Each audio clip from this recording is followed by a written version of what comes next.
حدیث میں آتا ہے رسول اللہ صلی اللہ علیہ وسلم نے فرمایا کہ جب کسی بندے سے گناہ ہوتا ہے اور وہ اللہ کے سامنے ہاتھ اٹھا کے توبہ کرتا ہے تو اللہ فرشتوں سے کہتے ہیں کہ دیکھو یہ مجھ سے توبہ کر رہا ہے نا، تو اس کو یقین ہے کہ کوئی خدا ہے، کوئی رب ہے جو اس کے گناہ پہ سزا بھی دے سکتا ہے اور معاف بھی۔ حالانکہ ابھی اللہ نے سزا دی نہیں ہے، کوئی نظر بھی نہیں آ رہی سزا اس کو یقین ہے کہ میرا کوئی رب ہے جو اس گناہ پہ سزا بھی دے سکتا ہے اور معاف بھی کر سکتا ہے، تبھی یہ مجھ سے گڑ گڑا کے معافی مانگ رہا ہے۔ تو میں اس کے عمل کی لاج رکھتا ہوں۔ اس کا یہ نہ بہت سے گناہ کرتے ہیں، نہیں ہاتھ اٹھاتے اللہ کے سامنے، اور اللہ کو دیکھنے کے بعد تو سارے ہی ہاتھ اٹھائیں گے، تو پھر تو سارے اٹھا لیں گے ہاتھ، توبہ کریں گے۔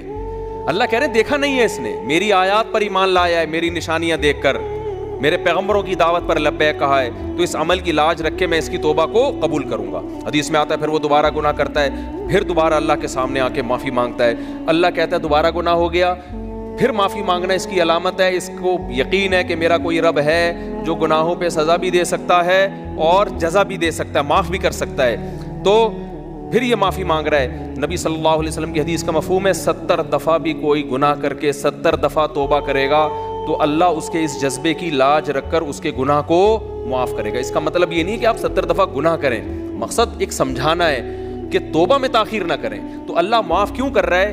اس کے اس توحید والے نظریے کی بیس پر کہ اس کو پتا ہے کہ مجھے گناہ معاف کروانے کے لیے میرے پاس اللہ کے سوا کوئی آپشن نہیں ہے۔ تو توحید اللہ کو بہت پسند ہے، شرک سے اللہ کو بہت زیادہ نفرت۔ تو یہ 4 شرطیں بھائی جس میں پائی جائیں گی، پھر وہ آپ عمل کرو گے تو عمل کیا کہلائے گا؟ از کالڈ اچھا۔